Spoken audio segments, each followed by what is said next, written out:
உங்கள் சிவகுமார். நம்ம வந்து இப்போது நாளைக்கு மார்க்கெட்டோட அப்டேட்ஸை பற்றி பார்க்க போகிறோம். ஸோ இது நிஃப்டி 50யோட 1 hour டைம் ஃப்ரேம். நம்ம வந்து நேற்று வந்து இன்றைக்கி மார்க்கெட் எப்படி பர்ஃபார்ம் பண்ணுன்றதை பற்றி ஒரு அனலைஸ் பண்ணியிருந்தோம். ஸோ அந்த மார்க்ஸ் அப்படி தான் இதில் இருக்குது, நீங்கள் பார்க்கலாம். நேற்று நம்ம சொல்லியிருந்தோம் மார்க்கெட் வந்து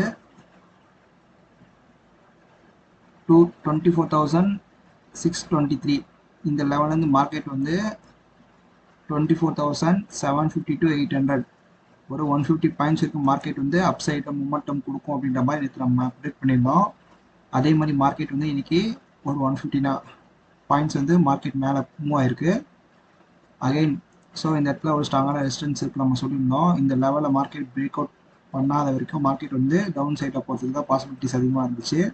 ஸோ அதே மாதிரி மார்க்கெட் வந்து ஒரு 12:15 ஸோ அந்த டைமில் வந்து மார்க்கெட் வந்து ஃபால் ஆக ஆரம்பிச்சிருக்கு. நம்ம 15 மினிட்ஸ் டைம் ஃப்ரேம் போய் பார்க்கலாம். ஸோ 15 மினிட்ஸ் டைம் ஃப்ரேம் வந்துட்டோம்.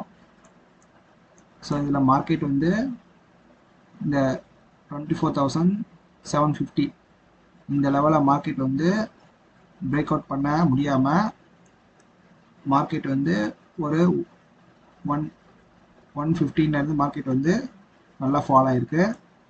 ஸோ மார்க்கெட் இப்போ க்ளோஸ் வச்சுருக்கிறது பார்த்தீங்கன்னா 24,575 இந்த லெவலில் மார்க்கெட் க்ளோஸ் வச்சுருக்கு. இந்த இடத்துல ஒரு சின்னதாக ஒரு சப்போர்ட் எடுத்திருக்கு 24,550 லெவலில் வந்து ஒரு சப்போர்ட் எடுத்திருக்கு. ஸோ இதுதான் இப்போ மார்க்கெட்டோட கரண்ட் கண்டிஷனு.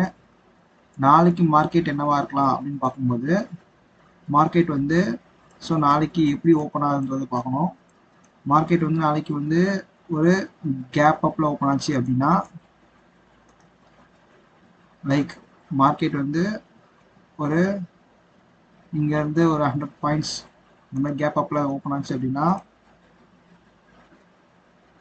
மார்க்கெட் வந்து ஸ்லைட்லி ஒரு சைட்வேஸ் புல்லிஷாக இருக்கலாம் அப் டு சேம் இந்த 24,750 to 24,800 இந்த லெவலில் இருக்கும் மார்க்கெட் போகிறதுக்கு வாய்ப்பு இருக்குது. அகெயின் இந்த லெவலில் வந்து மார்க்கெட் பிரேக் அவுட் பண்ணாத வரைக்கும் மார்க்கெட் வந்து இந்த ரேஞ்சிலே தான் மார்க்கெட் வந்து சுற்றிட்டு இருக்கோம். 24,800லேருந்து 24,550 ஆர் மார்க்கெட் வந்து ஒரு கேப் டவுன் ஓப்பன் ஆகுது அப்படின்ற பட்சத்தில் மார்க்கெட் வந்து ஸ்லைட்லி டவுன்வர்டு வந்து இந்த 24,400 லெவலில் சப்போர்ட் எடுத்து அகெயின் மார்க்கெட் வந்து ஒரு அப்சைட் சைட்வேஸ் மொமெண்டம் வந்து கொடுக்கறதுக்கு பாசிபிலிட்டிஸ் இருக்குது.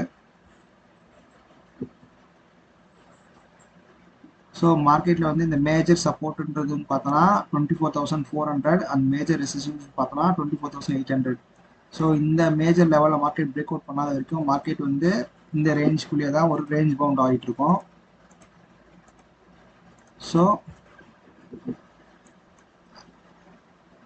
மார்க்கெட்டில் வந்து ஒரு பெரிய மொமெண்டம் எதிர்பார்க்குறவங்க இந்த பிரேக் அவுட் கொடுக்குறதுக்கு வெயிட் பண்ணுங்கள்.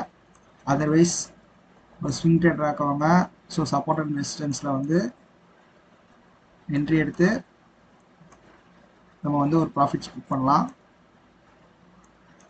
ஸோ நாளைக்கு வந்து இதுதான் வந்து மார்க்கெட்டோட ப்ரெடிக்ஷன். ஸோ இதுக்கேற்ற மாதிரி ஒரு ட்ரேட் நோட் பண்ணிக்கோங்க. கண்டிப்பாக மார்க்கெட்டில் வந்து நாளைக்கு வந்து ஒரு ஸ்லைட்லி புல்லிஷ் வந்து எக்ஸ்பெக்ட் பண்ணலாம். ஸோ அது மார்க்கெட் எங்கே ஓப்பன் ஆகுதுன்றதை பொறுத்து ஓகேங்களா. மார்க்கெட் வந்து கேப் அப் ஆனாலுமே வந்து ஒரு சைட் வேஸில் ஸ்லைட்லி புல்லிஷாக போகிறது வாய்ப்பு இருக்குது. அதே மாதிரி கேப் டவுன் ஆனாலுமே இந்த இடத்துல சப்போர்ட் எடுத்து ஸ்லைட்லி புல்லிஷாக மார்க்கெட் போகிறது வாய்ப்பு இருக்குது. ஸோ மார்க்கெட் எப்படி ஓப்பன் ஆகுன்றதை பொறுத்து அதுக்கேற்ற மாதிரி உங்கள் ட்ரேட் பிளானாக வச்சுக்கோங்க. Okay, thank you.